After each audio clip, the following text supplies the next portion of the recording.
So yeah. Can you stop, honey? You're so meowing. So much meow. Black cat meow. Okay. Can you... Come on. Come on. Be cool.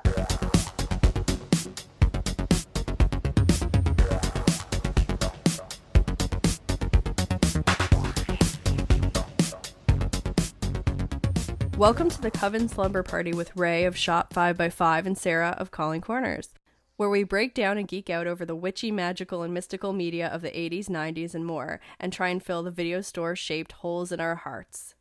I'm Sarah of Calling Corners New Age Boutique, where we have a love of indie tarot and try and provide your dose of cozy small-town paganism and magic to our community and beyond since 2015. I'm so bad at this stuff, like so bad. That's Every okay. time I have to write a bio, it's like, they're like, you're 2 months late. And I'm like, ah! And I just send it in and it's such like, it's the worst. It's just me shitting on myself for like 4 sentences being like, does this work? They're like, you can't say that about yourself. I'm Ray. I make stuff that I get a kick out of. Which is generally speaking really awesome 80s and 90s films. How long have I been in business? A while, man. It has. I think, yeah, because... It's like 6 years? It's gotta be 6 years. Woof. I own and operate 5x5. I make a bunch of super weird cult nerdy stuff. Candles, soaps, jewelry, patches, cards. I love Tom Hanks. Put that in there. Okay, I will. Tom Hanks. Because I really do. I actually found a sketchbook from when I was 16 and I drew a picture of him and I wrote underneath, I think I'm in love with Tom Hanks. That's adorable. I love it. It's been like my whole life. So in today's introductory episode, we're going to be talking about 1996 witchy gem, The Craft. Want to break it down? Do you want to? No, you do it, because okay. I just want to get to Siskel and Ebert's review. Okay. Official IMDb summary is: a newcomer to a Catholic prep high school falls in with a trio of outcast teenage girls who practice witchcraft, and they all soon conjure up various spells and curses against those who anger them. For anyone who wants more, I guess, of a summary than the brief 2 sentences that are expressed on the internet. So, it's a teen horror movie that was released in 1996 and directed by Andrew Fleming, which I know you brought up kind of when we were having our original meeting, Bad Dreams. It was like the first movie that he made. I'm not going to lie. I was like, I kind of want to watch that. I couldn't find it. No. And like the cover, I'm not going to lie, like the cover looks trashy enough that I was like, oh, what are you about? Yeah. Yeah. Like, he was brought in as a writer originally and ended up directing. He didn't want to direct it at first because he had just done Bad Dreams and wanted to kind of skip the next one being a horror, I guess. But then he thought it was more of a character piece and he could make the witches look like they were in The Cure. oh my God. So that's how he got on board as a director, I guess. That's amazing. Yeah. Yes. I'm with him there, though. It is more of a character piece than anything else. Like, I feel that's that why too. It bums me out to have old Sisky and Ebe up there just being like, womp womp, 2 turds. It's like... So what's the review? Siskel's review. The only excitement in a craft is to wait for the witchcraft scenes. Nothing else is the least bit interesting here. And then he makes a joke about when they're calling the corners, and he's like, here's the girls' version of a beach party. And it was like, that's like old, how much old dad humor. No. And then he said, I found sitting through the craft to be a depressing experience. Unhappy girls doing mean things, and the wait between the special effects, excruciating at times. Thumbs down for me. Oh, what? That's awful. It's like, I can't relate. Pretty bad. But Ebert also has never been a teenage girl.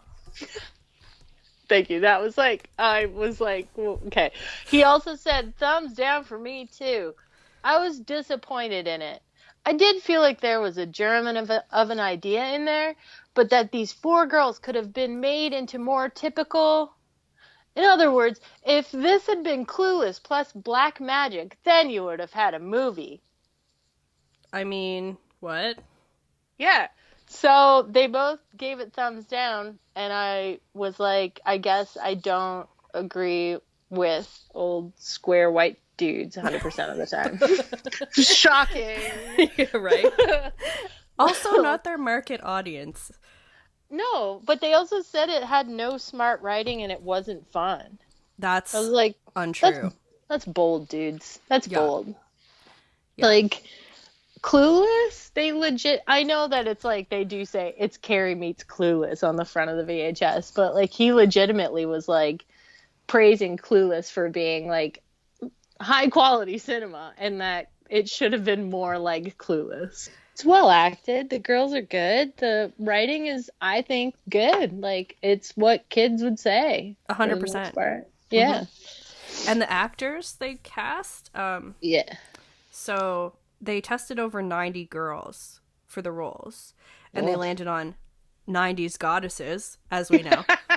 True. Firuza Balk, Robin Tunney, Nev Campbell, who is literally like my idol. I think we talked about that from the 90s. Yeah. There's my boyfriend and I are actually trying to write like a love song to her. Most importantly, Sydney Prescott. Yes, We're trying to write a rock and roll love ballad to Sydney Prescott.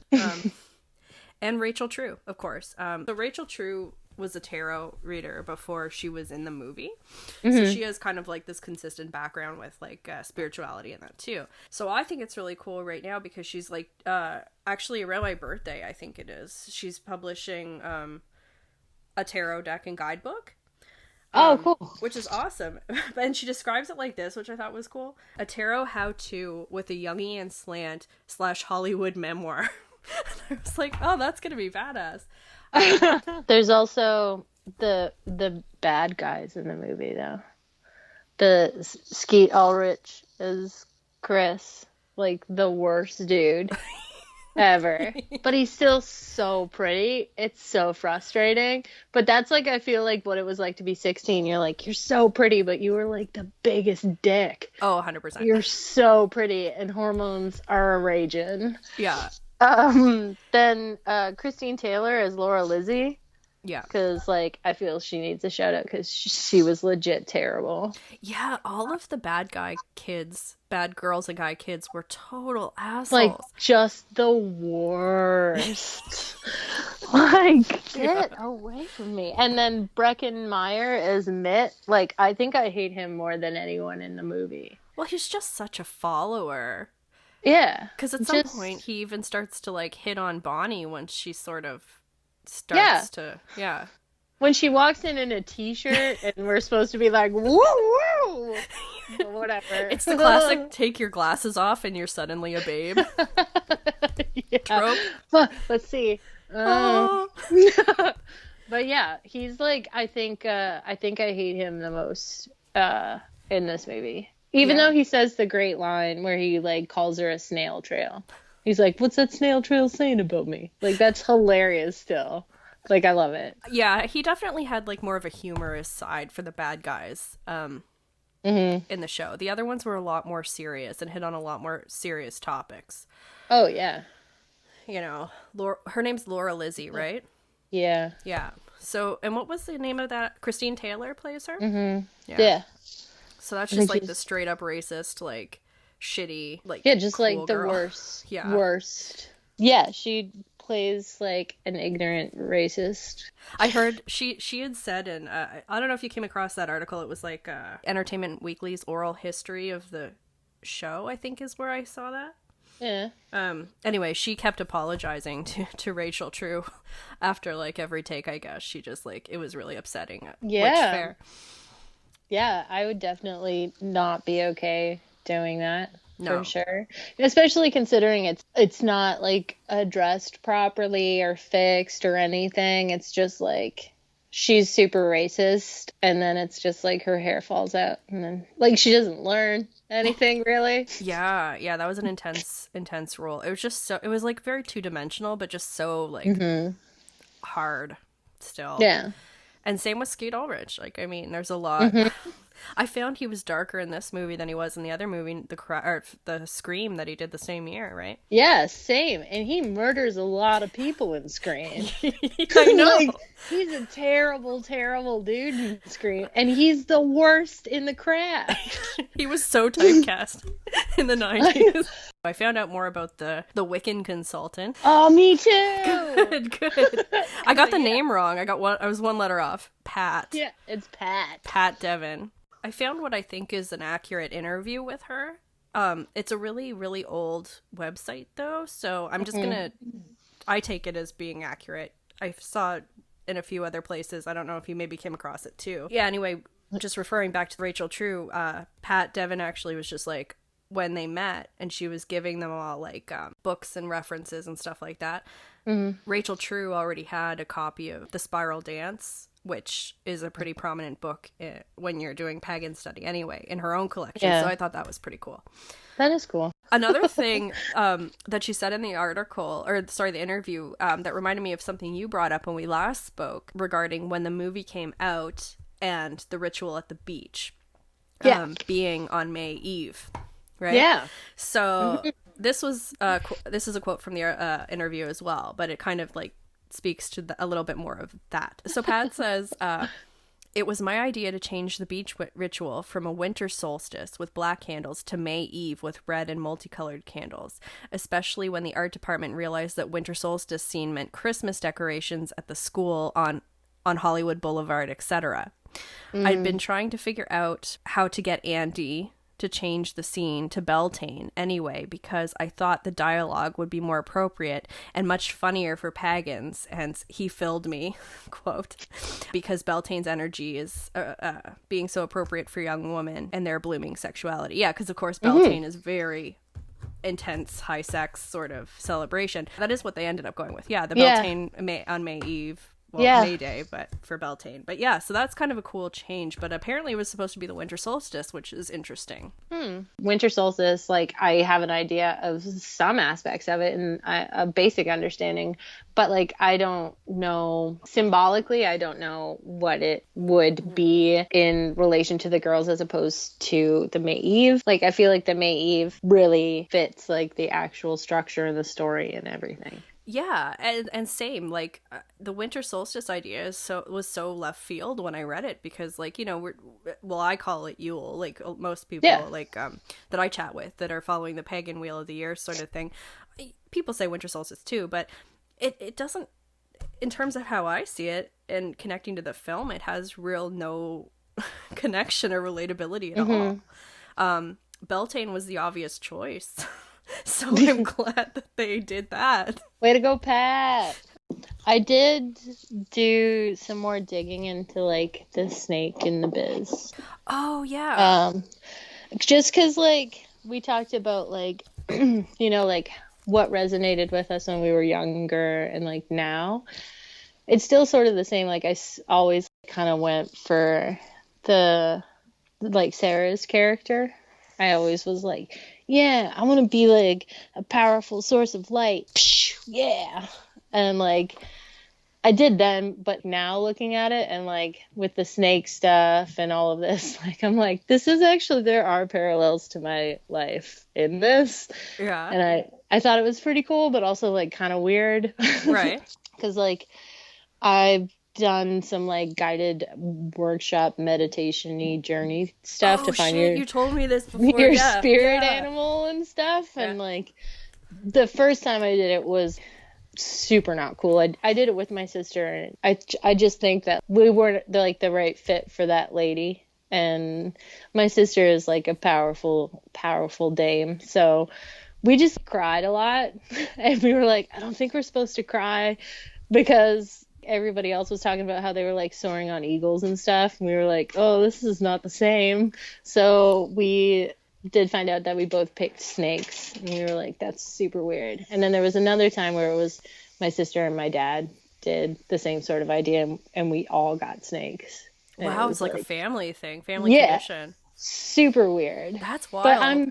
But I'm so dumb, and I like to make things so hard for myself that, like, when I was, like, why do I do it?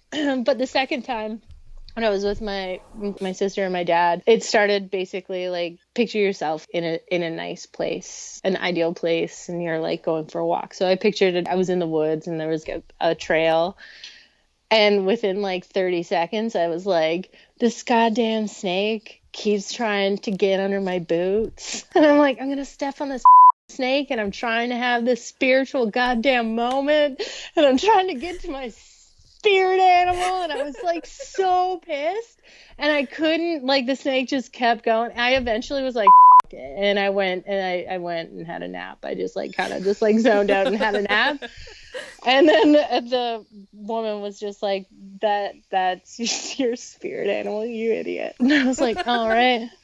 Oh, okay, got it. Did she say you idiot? No, well, maybe. I don't know. She was thinking it. She definitely was like, girl, what's wrong with you? That's so interesting, though, that all of you got it, the three in your family. Wow. Well, there's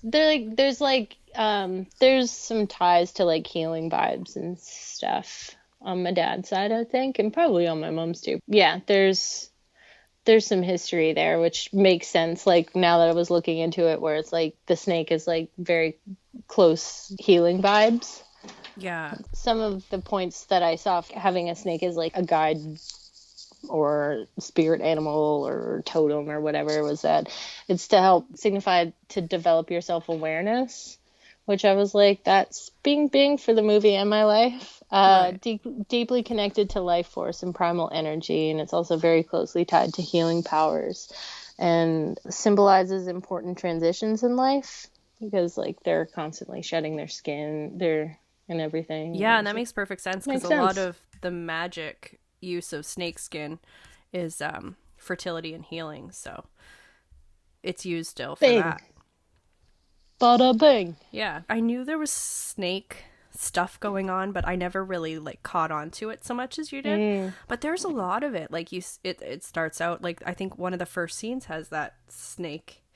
Yeah, when it's like they get to the airport and then they're driving home, she's just like, it's a very Suspiria moment. Like she's in the back of the car, windows all rainy, very intense, and then just a giant like albino boa constrictor on a tree just chilling. Yeah, it's so massive, that first snake when Sarah's driving by. It's just like a random shot. It's not really explained or just and that's why it's like very dreamlike for me. Like, but maybe it's because I am thinking of Suspiria during that scene. I'm just like, oh, this dream, weird. And also she doesn't seem to care, but she hates Snake. That's weird. Is that in reality? Is she not reacting to that? What's going on? Oh, that's interesting because it could not be there. Yeah, I see what you're saying. Like maybe that snake wasn't even there. Yeah, like IRL in the movie's real life. That's kind of what I took away from it, is that like, because she I know that it was like a creepy guy holding the other snakes, but she reacts like so intensely to the other snakes. You're so right. And now that you're saying that, and I do remember Sarah's reaction when she sees, like, when they're just driving to their new house and it's raining and it's like a massive, like, boa or something. It's crazy. Huge. Yeah, and it's just in this tree, just like, she doesn't have much of a reaction. Now that you're saying that, I truly think, I think that that's probably not happening in reality, but just kind of like a symbolic thing as opposed to like a real legit snake they drove by. Yeah. Yeah, I think. I'm gonna go with that. Yeah, I feel like that's true. Well, because it's like, I think like the next 2 times she sees a snake, it's from that same dude that's just, for whatever reason, just carrying snakes around. I also like the idea of the snake being like more meaningful, I think, than like people upon first viewing might get, because Nancy also has the stake when they call the corners and like opposite sort of thing. And then when Nancy tells her, it's like, you shouldn't be weird with snakes. Like, they're very powerful, powerful dudes. And I feel like that kind of was like a symbolism for Sarah. Like, she was a natural witch and had the power, but like was too scared of it. And even though the snakes kept being like, hey, come play, she was like, ooh, no, you have no legs. Isn't that a thing she admits to Nancy? That's why the end scene is what it is. Yeah, like there's she talks about, she confides that she used to have nightmares about that. Yeah, which I think is kind of funny because it's like the snake symbolizes self-awareness and like healing power and like heavy stuff, the essence of life, and she's too scared of it to like deal. I think that's kind of funny. Oh my gosh, that's really cool that you said that, because that's her whole character arc, is she's like Yeah. has trouble coming to terms with her power. Like it's almost like she doesn't care about being a natural witch, or like she's scared of it to look at it directly, which has a lot of symbolism. Yeah, I do feel like snakes are like very much tied to the Sarah character. Actually, if we want to just run into that for a moment, I thought that was fascinating, where you're talking about Sarah being a natural witch. And when I was a kid watching this at like 10 or whatever, however old I was when it came out on video, I didn't pay any attention to that part, right? Like Yeah. about her being a natural witch and the Yeah. others having to work a bit harder for it. But it does play a pretty crucial role in just like their magical success, because of course she becomes so much more, Yeah. or she's so much more powerful to begin with even than the others. One of the things that I thought was interesting that you said last time was when the girls get together and they do a spell in the woods, Sarah's spell starts working first Yeah. and most effectively. And it was so cool because I was just finished this book called The Elements of Spellcrafting by Jason Miller. And in it, he talks about macro versus micro enchantments, which is like the essence of it would be like a macro enchantment would be like just like you do a spell and that's it, the end. It works or whatever. Yeah. And then the micro enchantments are more like you do a spell, but then you have to do all these other little bitty type spells within it to kind of like make sure all the pieces are moving properly. Oh, okay. And I felt like that was what the other girls seemed to have to do. They had a little bit more of a need to do like more of micro enchantments along the Yeah. way. Totally. Yeah, because they had to do with Rochelle, they had to do the hair binding, Yeah. whatever that was. Yeah, they Then took the bully's hair and stuff. Laura, Lizzie. Yeah, so but again, Sarah helped with that. Sarah did that. Then in the same scene, I also think that they were working on Bonnie's back, like Nancy was working on Bonnie's back. Also, all of them seem to have to try way, way harder than Sarah, obviously. And I kind of don't think that Bonnie and Rochelle care as much as Nancy. Like, I do feel like Nancy is like almost like addicted to it. And this is like the thing in the scene that was deleted where it basically, I'm assuming it would show up before Sarah does the binding spell. It's essentially the three girls without Nancy meeting up and being like, hey, we should probably do something. We should do a binding spell. She's getting a little crazy. And Rochelle and Bonnie are like, she's not going to like that. And then Nancy shows up and finds out what is happening and literally rips them all apart. And like, is like, Rochelle, do you remember this when you were this and blah, blah, blah. And like, she's just like so mean to them. She's like, Bonnie, do you remember where you were like a hideous monster and nobody would talk to you and now you're perfect, and do you think I can destroy you? Basically, she's like, Right. You know, I can destroy you.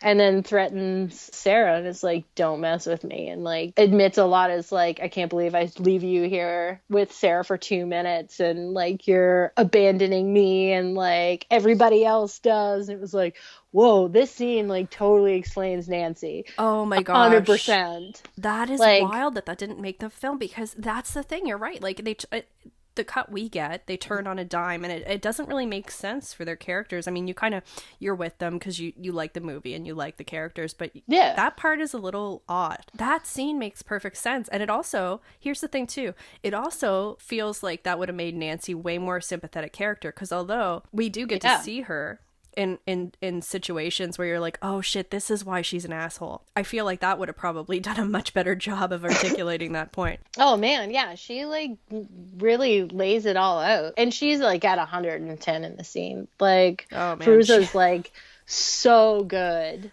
yeah. And like her hair is actually like pretty rad. And I don't know if it's like a scene that's shot differently, because it does not look like Sarah's wearing a wig. So I was a little confused when I watched it, because I was like, that looks like hair.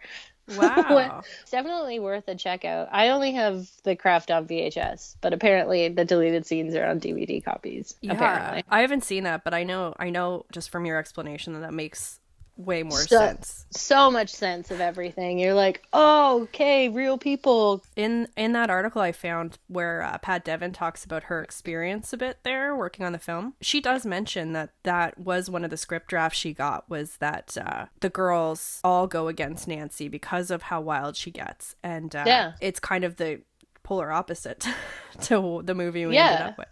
Yeah, which is crazy. Like, and I don't know. It's like, it's obvious that Rochelle and Bonnie aren't like as big of a player as like they're not as important as Nancy and Sarah in the movie, which is a drag.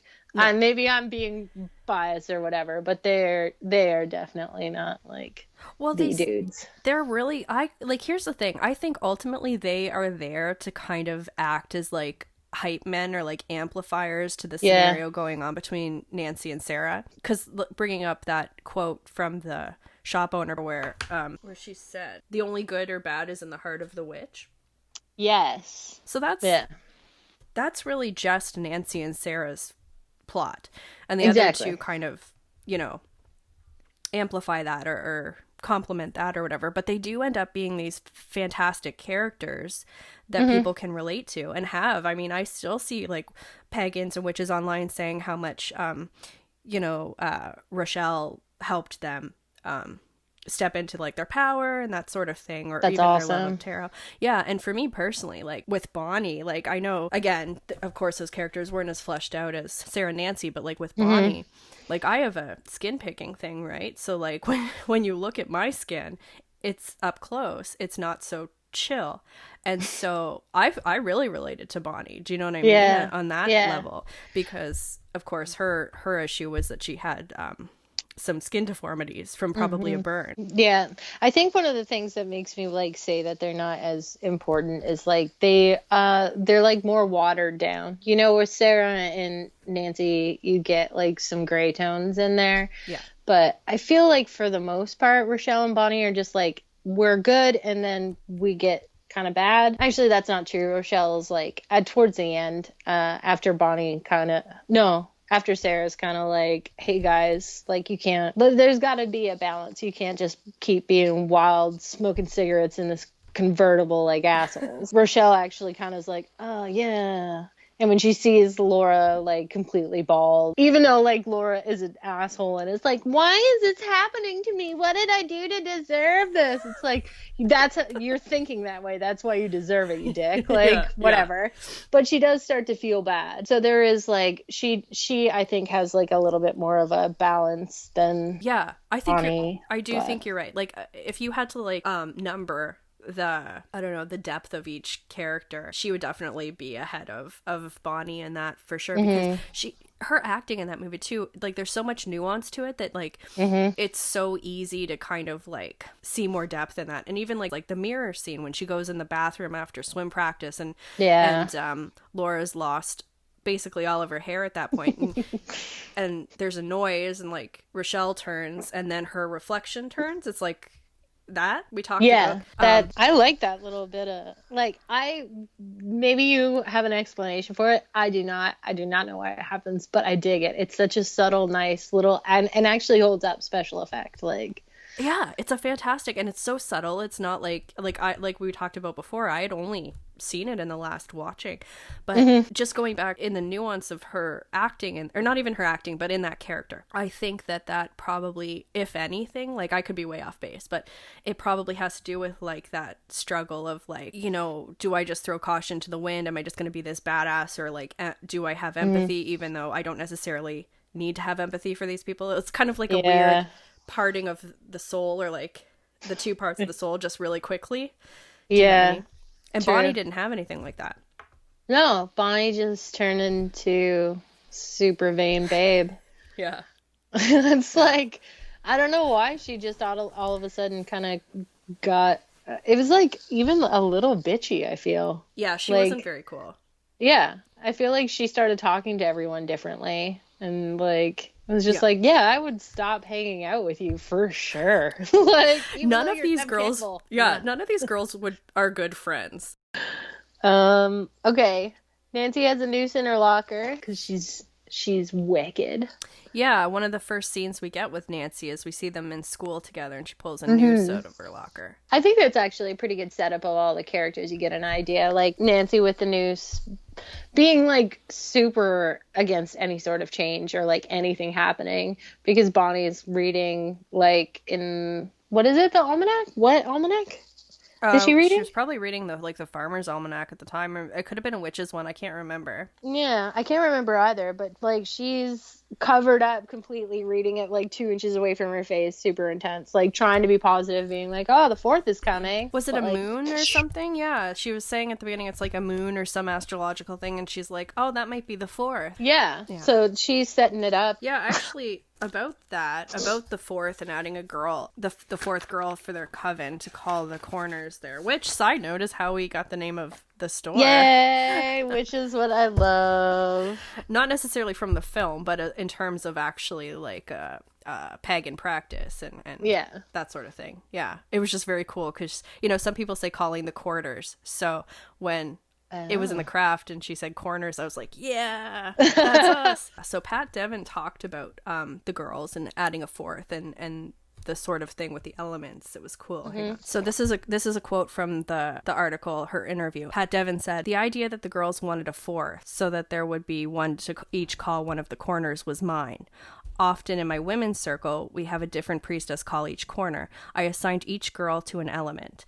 So did the art department, though we differed on 2 of the girls," which I thought was interesting. So she continues, I had Sarah as earth, Rochelle as water, Bonnie as fire because of the burns, and Nancy as air, in part because in my women's circle, the priestess of the East, which is air, usually controls the rite, initiates the action, and so forth. Okay. The art department decided Bonnie would be air, Nancy would be fire because fire was more threatening. Twister hadn't come out yet. Yeah. She says, in the rituals and chants I wrote, the girls still have my elemental assignments. So, because we kind of touched on that last time, we were trying to figure out who was who a little bit. So it looks like there was a bit of confusion on the part of the creators as well. I had a hard time with the element actual like creature breakdown that they brought to the beach. So Nancy had the snake, Rochelle had a fish, Sarah had a bird, and Bonnie had a butterfly. And I was like, hold up, what's the difference between a bird and a butterfly? Yeah. Is it just because they didn't want to like probably have anything too cutesy wootsy with 4 legs and like fur or something?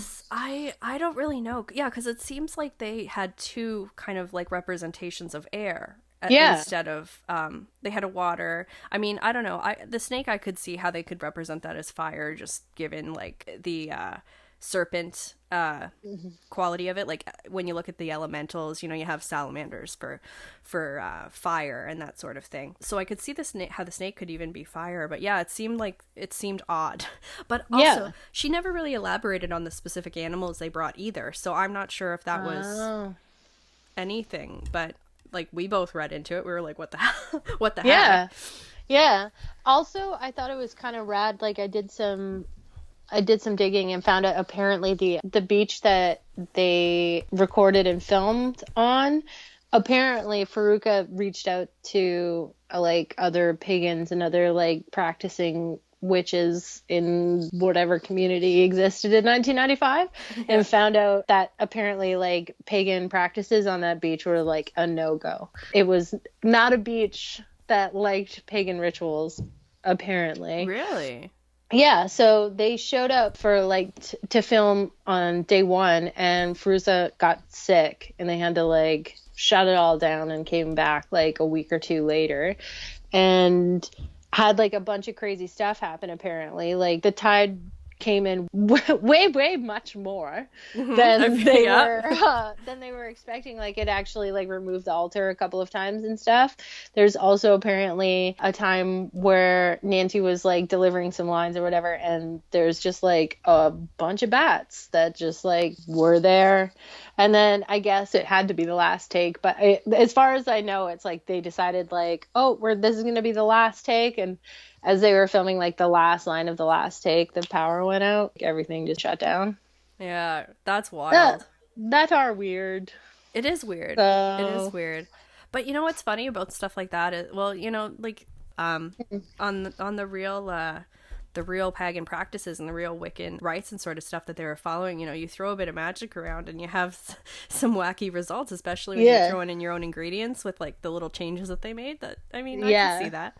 Well, because they like, obviously Menno, who they are trying to communicate with, is not real. But apparently it's very close, like enunciation wise, to a Celtic god. I don't know. Okay. I can't remember. But it was like Manonnanan or something. It was like very close, but she was like, I think Pat even said it was like, if you say Manon over and over and over again for an entire day, it's going to sound kind of similar probably. And I think the god or the entity or whatever that they were like Manon sound similar to is like tied to the ocean and the tide and everything like that. So that's why she was kind of like, that could be why that the altar keeps disappearing, like like coming up 20 feet past where normal tide is. Like big times. Yeah, that makes a lot of sense, because another thing she said in that interview, it was fascinating to read, actually. It's the most I've found about her involvement at all.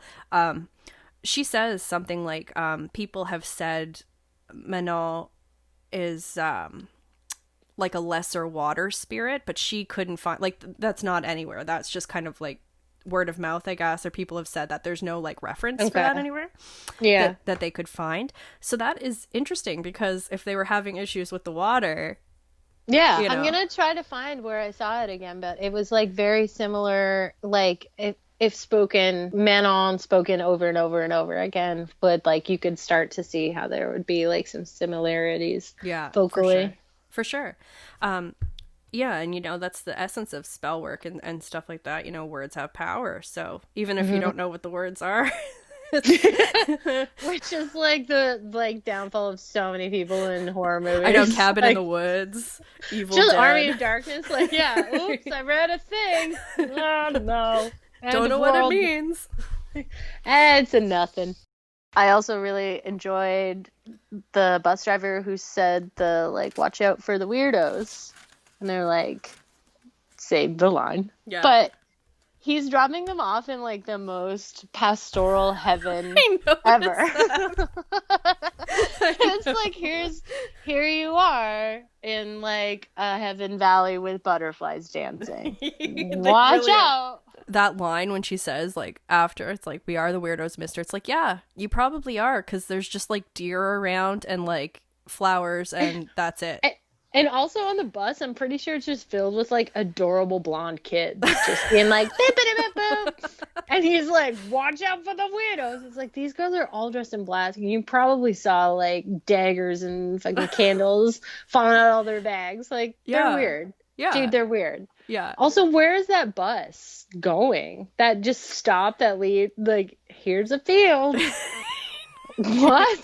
Their daily stop at the random field in the middle of nowhere. Yeah. It's a little whatever. I'll buy it, I guess. I'll buy it. Well, you know what? It's good. And that scene is great, because it's really the only, well, I guess there's a couple scenes that really show the girls bonding. That being one of the most intense ones, magically bonding there, because they're doing like their initiation and stuff, which, you know, as a kid watching that, I was just like, oh, this is just another magic scene. But, and I got this too from Pat Devin, so I should credit her there too. But that's their initiation scene. So that's why it was such an issue when Sarah wanted to quit, is because they had that initiation, which I had watched, but I never really made that connection. Right. Until after. It's like, oh, okay, yes, they do have this bond, this blood bond that they have. And I think I didn't really pay attention that well, because it's also when they cast their spell of, you know, Right.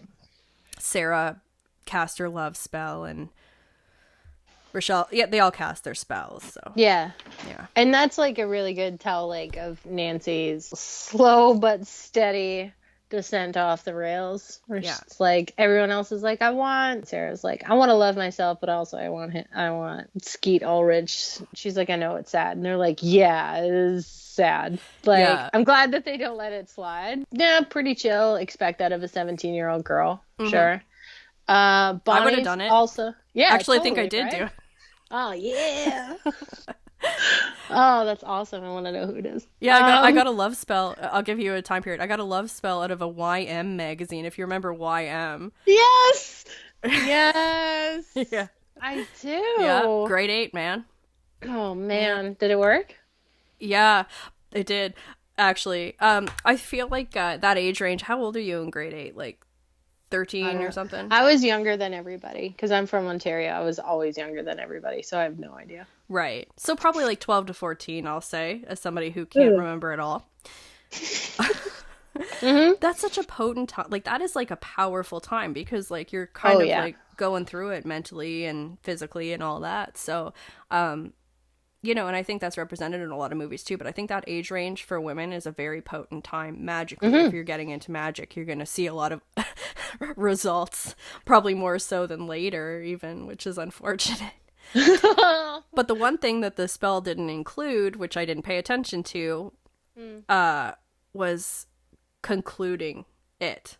And things didn't go well after that. But like, yeah, you got to conclude that shit. You got to, you know, wrap that spell up and, you know, figure out what you're going to do with the, you know, the ingredients and stuff. And that wasn't acknowledged at all. And so, yeah. Oh, bummer. Yeah. It's almost like, you know, you get a cake recipe from a magazine, and you're like, okay, so I put it in the oven, but there's no directions on taking it out, so everything's aflame. Like, you know? Gotcha.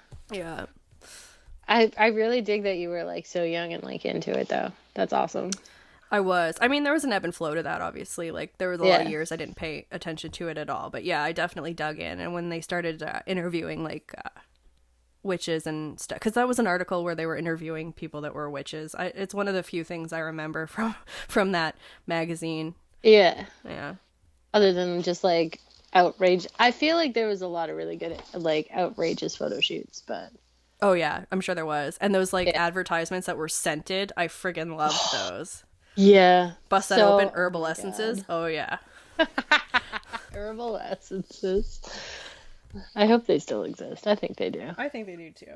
I do have to say the big pivotal moment for like me watching it and realizing that like this would not be a crew of girls I'd want to hang out with is after they go to the magic shop, which is great, by the way. Like, I think it is legit like one of the coolest parts of the movie to have that magic shop because they make practicing actually seem like logical and real and modern, and like you don't have to have like don't get me wrong, I love practical magic and the fact that they just like grow everything that they need, and they have some wicked awesome big old creepy spell book that's been passed down generation. Like, I love that. Oh yeah, it's so good. Realistic? Probably not. No. So, but I like that they kind of like made it sort of real. And I also love the fact that when they're there, Sarah's character buys a book, and the book is called The Craft. And I was like, that's really funny. I forgot about that. That's cool. Cute. Yeah. Yeah. After they leave there, the character Sarah runs into the creepy dude again, who again has a snake in downtown, just like very intense. But then she also runs by like a preacher who's saying something about like having to like follow Jesus again or whatever. And then when she crosses the street with the other girls, they all look back and I'm assuming do a little something something. They also assume that they did a little something something, and the man gets super duper run over. You see it from multiple angles. You do. He legit gets squashed. Yeah. Like, yeah. It's a lot to see. But the thing is, after that happens, they all run away for whatever reason. They just sprint into whatever sort of wooded like a area. Weird side field. Yeah, with a couch. And whatever. Don't question it. No. So they just run there, and all of them except Sarah are like super pumped because they're like, oh my God, did you want him to die? Yeah, did you? Yeah, did you? Yeah, we did it! We totally killed him! Oh my God, we have got the power! They're like so jazzed that they just murdered that innocent man. Yeah. Creepy? Yeah. He had a snake following her around. Way too weird. Did he deserve to have his whole body run over by a truck? No. No. They were super into it though. I know. You're right. That was when you it's kind of like the first blood in the water, you know? Yeah. You're like, I gotta go. Yeah. And she pieces out. Sarah's like, you guys are creepy, bye, basically. Yeah. Yeah. But doesn't seem to remember that the next day. Yeah. When they make a joke in class and she's like, giggle, giggle. Oh, no, we'll hang out. It's like, yeah. You guys just think you murdered that man with your collective conscience. Maybe don't hang out with them. To be honest, there's probably not a lot of other kids for her to hang out with. No. Yeah. And you know what's funny? I didn't even notice until like years later that it was like a Catholic school at all. Mm-hmm. Like I didn't even notice they were wearing uniforms the first time. Yeah. Oh my God. Oh yeah, it's like the only place that they can have a movie like this. I feel like it's the only fair place to set it. Also, I do really love the scene where Sarah is going to the church and Chris, it's right after her spells starts working, and he's like following her. Like when they go into the church, she's like, take the books and take this and da da da da, and totally just making him look absolutely ridiculous in front of all of his friends and stuff. Mm-hmm. The priest is talking about, what is it? He says something where it's just basically like, if God, the moment man thinks of himself as God is when he loses himself. Like basically like you can't assume that you know more and are more powerful than God, because as soon as you do, like your shit's gonna go sideways. Yeah. And that's literally what happens to all of the girls, and she's not even paying attention to it. But it's so funny because she's pay attention to Chris and he pays attention, and like she's just giggling, being like, look at all the power, I'm like totally messing with this man. Yeah. The lesson is right in front of her and she's not paying attention.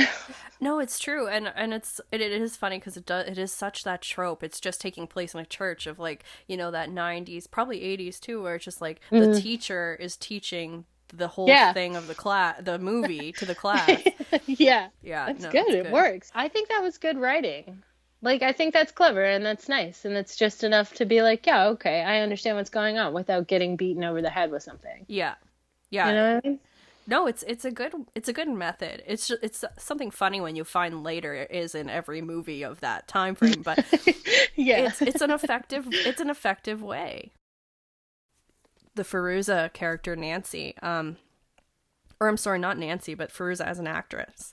You had mentioned when we initially had our meeting that she had purchased an occult store. Did you look any more into that? Apparently, like, she was a practicing Wiccan, apparently, and like while doing research for the role, actually purchased a place. It still exists. It's Panpipe's Magical Marketplace in Hollywood, apparently. I used to look that up too, and I that blew my mind. Panpipes is like the place. I couldn't believe it. I just figured it was just a random shop, and then again with Pat Devin, she's like, yeah, and then Fairuza purchased Panpipes to keep it in business, and I was like, what? Yeah, and I guess she owned it for like, I don't know, probably like 10 years or so, I think. From what I saw, she bought it in like 95 and sold it in 2005, I think. That's awesome. And she sold it to the people that she hired on as managers and stuff, so it's all like legit. Like a very healthy, holistic, like continuation. So It's really wild to think that Panpipes might not even be around if she hadn't have done that in the 90s, which is wicked. I was reading too, again, I think it was in the Entertainment Weekly that I'm thinking of? I hope I'm... Yeah. Entertainment Weekly, the oral history. She was saying that she wasn't even going to take that role. Really? She wanted to do some other film with a director that she was friends with, and her representation accepted the film on her behalf, and I think she was kind of annoyed at first, so she wasn't even planning to. Yeah. Well, worked out though. Yeah, it definitely did work out, because I mean, she's perfect. Sucks that it was like against her will, but Thanks. I thought about that. I was like, she could have probably just fired her representation if she didn't want it that much, but good thing she took it for our sakes. I think I touched on it before where, like, by the end of the movie, I very much got watching it and trying to pick it apart now as an adult. Like, by the end of watching it again, I got a very much, like, sister vibe between Sarah and Nancy, but, like, they hated each other and they were trying to, like, please. Nancy has, like, a pretty healthy daddy issue going on. And it was just, like, weird sisters trying to, like, make dad happy. Totally. Kind of thing. Totally. One was like the natural straight A student, Sarah, natural witch, and Nancy was the one that had to work twice as hard to get like half the accolades, essentially. Yeah.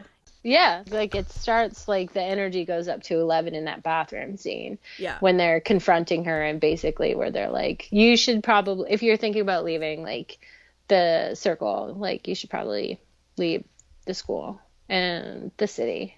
Maybe the world. We don't know. Like, being like so cheeky and knowing full well that she's terrified because they just got into her dreams the night before. And like Nancy's in Sarah's head, can read her thoughts, knows everything. Like, yeah, you're screwed. Oh, it's essentially brutal. Yeah. It's brutal. Yeah, and she does that glamour with, or I don't even know. I think they do call it a glamour in the show. I can't remember in the movie, but where they say that her parents like are in a crash. Yeah. And it's just this awful stuff. It's what they do to her is so terrible. They're essentially killing her, but framing it as if she's committed suicide and that she is taking credit for killing Chris. Yeah. Which Nancy full on did by just screaming all witchy at him out the window. And floating, yeah, which it is great when her like boots are scuffing the floor. Like, yeah, that shot is so killer. It's like, so good. Yeah, it's so good. Like watching it, I'm sure like the first 10 times I watched it, I was like, yeah. And when he died, I was like, whatever, that was awesome. But like now I'm like, oh no, he like straight up fell on a whole pile of concrete. He's super dead at a party. Yeah. Not cool. Sarah sees like the note that they forged where she's like, I killed Chris and like I couldn't live with myself or whatever, even though she's like, I didn't do that and you guys don't care that you did kill him. So they just like mess with her they cover the whole house with snakes and bugs and then legitimately try to kill her. Yeah, they legitimately try and kill her and stage it. Yeah, and magically and then stage it to look like a suicide.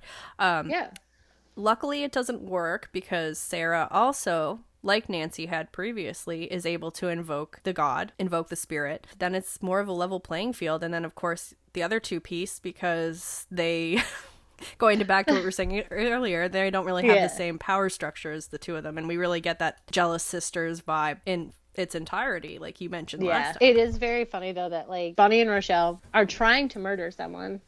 And they walk by a mirror and they're like, ack my hair, ack my face. And then they sprint away.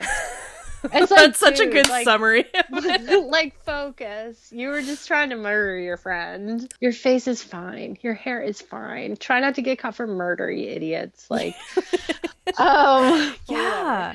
That'll be fine. I have to say, like, I did really enjoy, like, the fight scene between the souped up witches at the end, the good and the evil. Yeah. Especially after Sarah calls on the power of Manon.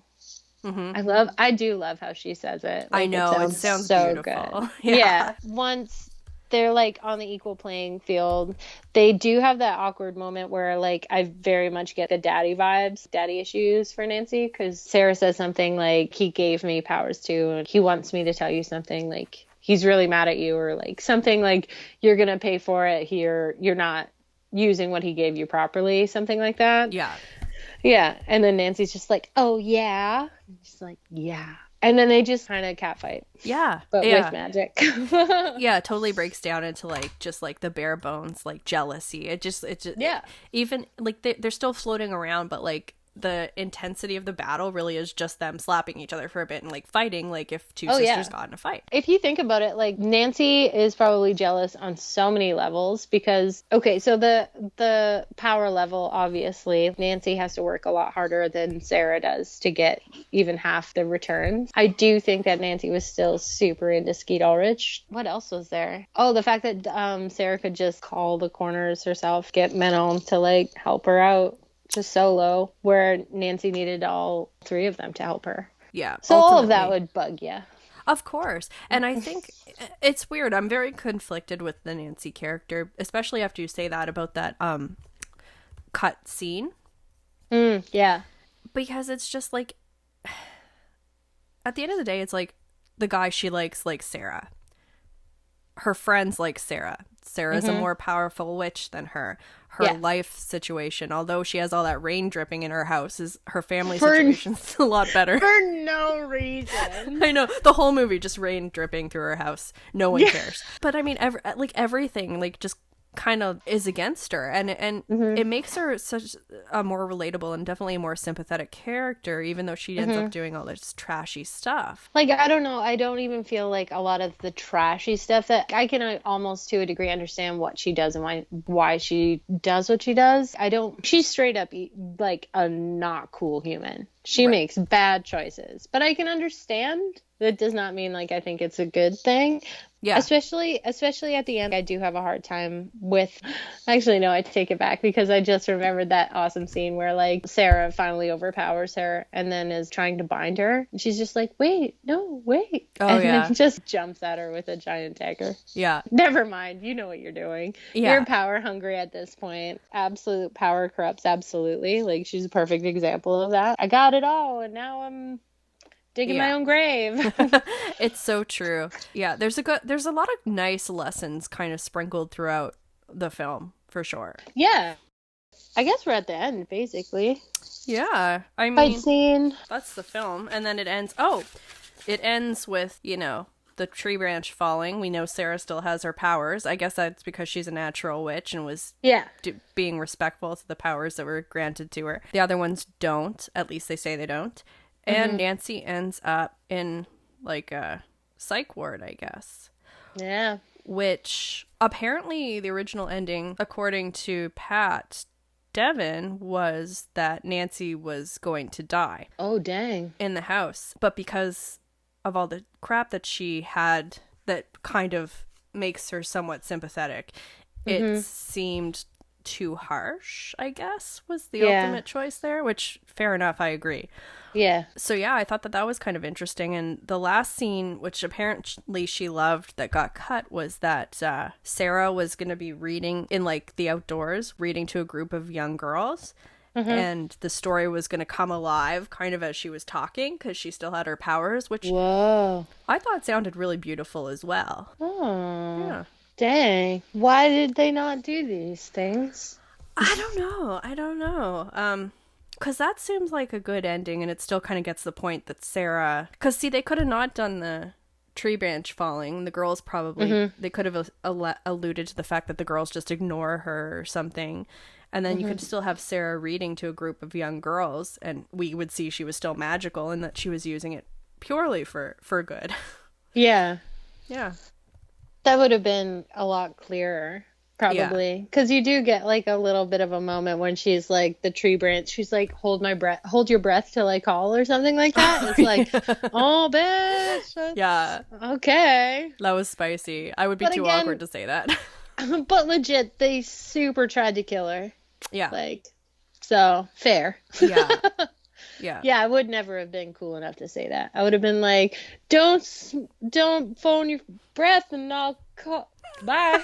Like, it would have been like, it would have been cool in my head. It would have been like slow-mo 90 walk in my head and like, Gomer Pyle in real life. Oh, no dice. When they try apologizing for trying to kill her and they just say, and hey to her dad, so normally, when they're like, so sorry, like, we're really sorry about everything. And she's like, that you tried to kill me? And they're like, yeah. And then her dad walks by and they're like, oh, hi, Mr. Bailey. Like, ding. Anyway, so sorry we tried to kill you. Isn't there a line one of them says where they're like, yeah, so you do realize, like, that was a glamour we did and your parents aren't actually dead? And she's like, yeah. Yeah. They're clearly alive. Like, they're unloading groceries, Bonnie. Oh. But, like, yeah, just that whole scene. And then they just are so selfish still. And they're like, we're just wondering if you have your spouse. And then they're like, probably doesn't. Right? Like, they were. Why did you say even get out of earshot? They're like, I bet you she can't even do anything. It's like, why'd you Go! I know. It was just like you learn nothing. Yes. Overall, though, I think that this movie is thumbs up. Same. Not thumbs down. Same. I mean, it's just so it's so compelling. And I did say this when we spoke originally, but like for me, this movie's so powerful in that I wouldn't have been able to articulate this at the time as a kid, but now I certainly can say, like, even more so than like the witchcraft being important in terms of like who I am now as a person. Mm-hmm. Like, permission to be that weird, unself-aware kid is what this movie did for me. Aww, cool. 100%. Just unapologetically, right? It doesn't only give you permission, I find, but it like tells you that it's okay to lean into it and that there is power there. It's just not what everyone else is doing, but it's still super powerful.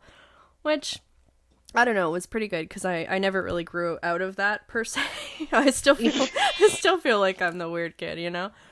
Oh, totally. That's why I mostly spend all of my time in my basement talking to like no one. That's what I do. That's fair enough. That's fair enough. This is my norm. Yeah, I feel you. Magically, it's great because, of course, you were saying before, the accuracy is very much on point for a Hollywood film, like a studio film. And after I started really thinking about it, it became much more clear, the stuff. So, like, I talked about the glamour magic last time, which is real, which is something that you think you're doing wrong all the time because you're not as effective as Hollywood. Yeah. When the girls are able to change their hair and their eyes and that sort of thing. But also and I think you hit on this too, like the Threefold Law, which is definitely part of a lot of Wiccan traditions. Some eclectic pagans use it, but that definitely comes back because, of course, when we have our climax scene there, the girls see themselves in the mirror and their spells have counteracted and kind of screwed with them too there. So that's another part that indicated real magic, which I thought was cool. Yeah. From someone who, I'm going to put myself in the outside understanding of, while watching this movie, it feels legit. Mm-hmm. You know what I mean? Like it does feel legit. Whereas opposed to other movies, like where magic is a staple, they're all kind of Hollywood. You know? It's a bit hokey.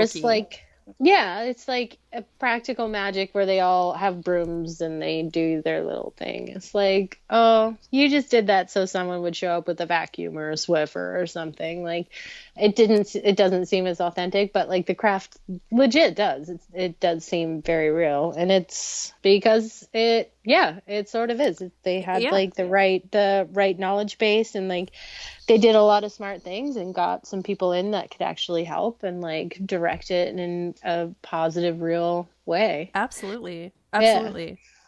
There was thought put into this. Like, you could tell, like, they wanted to make a good witch teen girl movie. Totally. And it was very nice. I do feel like it was pretty out there as compared to, like, the other movies that were coming out at the same time.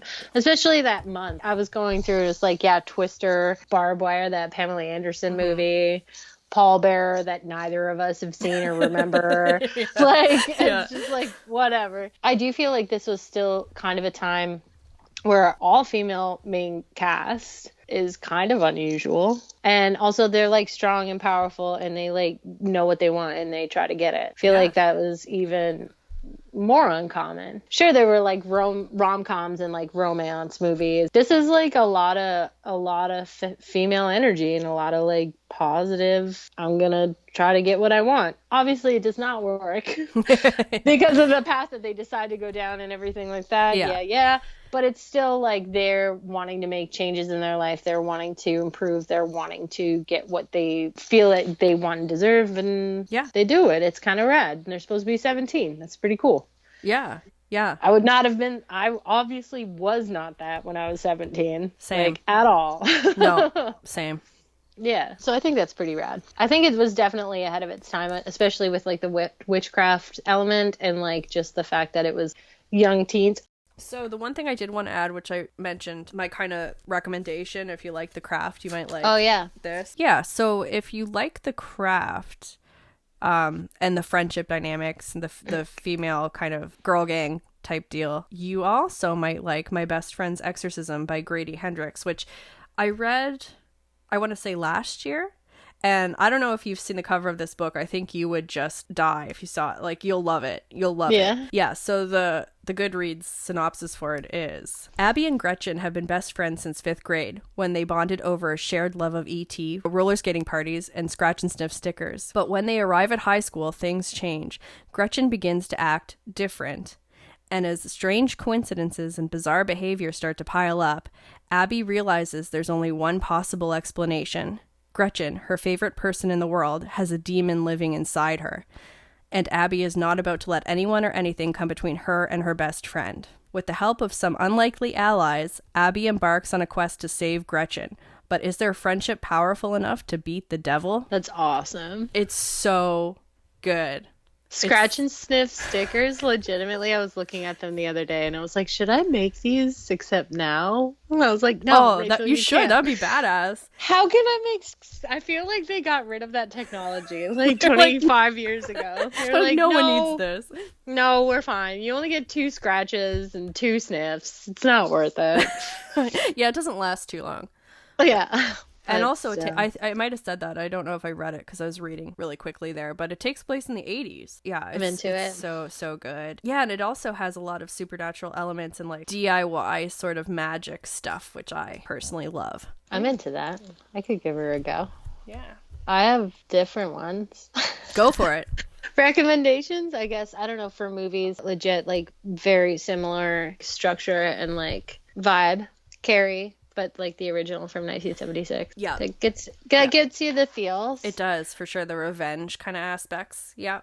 Yeah. And just similar sort of character, like growing up, power, didn't know, I don't know, whoops, bad girls, I go crazy, you know, like how to deal with the power. Yeah, for sure. I see that. Yeah. Also Ginger Snaps from 2000, like Canadian perfection. I love Ginger Snaps. That is such a, everyone, just recommendation, you should just watch that. No matter what. Legit. And I have that on VHS also, and I'm like so tickled that I do. And it's in one of those plastic cases that you got from the corner store rental place. Yeah. Also, like, just thinking of friend dynamic and stuff, Paper Girls. I don't know if you've ever read that comic before. Paper Girls. That's how I know it. It's a comic. I read like... Yeah. I've read, but I stopped pretty early on. Like, it's the sci-fi one with the girls, and they're like newspaper delivery kids. Yeah, also in the 80s, and it's like so good. I remember it being really good. So good. I think I stopped because I hate waiting for issues to come out and stuff like that. Oh yeah, I bought like all of them. Like I bought one. I was doing a show in the city, and I bought some comic books because it was a slow event, and the next day, like, I think I ignored people that wanted to buy stuff, and I was like, it's so good. I like devoured it and then went and bought all that was available. I spent like $80. I was like, yeah, get in my life, girls. Well, when the story's good, right? I think I just finished watching Stranger Things or something like that. So I was still very much in like the 80s vibe and childhood mind frame. And then they're a bunch of badass girls delivering papers. Yeah. With walkie-talkies, being super cool. Yeah. So I instantly was like, I'm emotionally connected to all of you. No, that's a good recommendation for sure. Thank you so much for listening and hanging out with us tonight. We hope you enjoyed it. You can find more from Ray and 5x5 in the description box, and also more about Calling Corners, as well as any links to articles we referenced during our chat. See you at the next slumber party.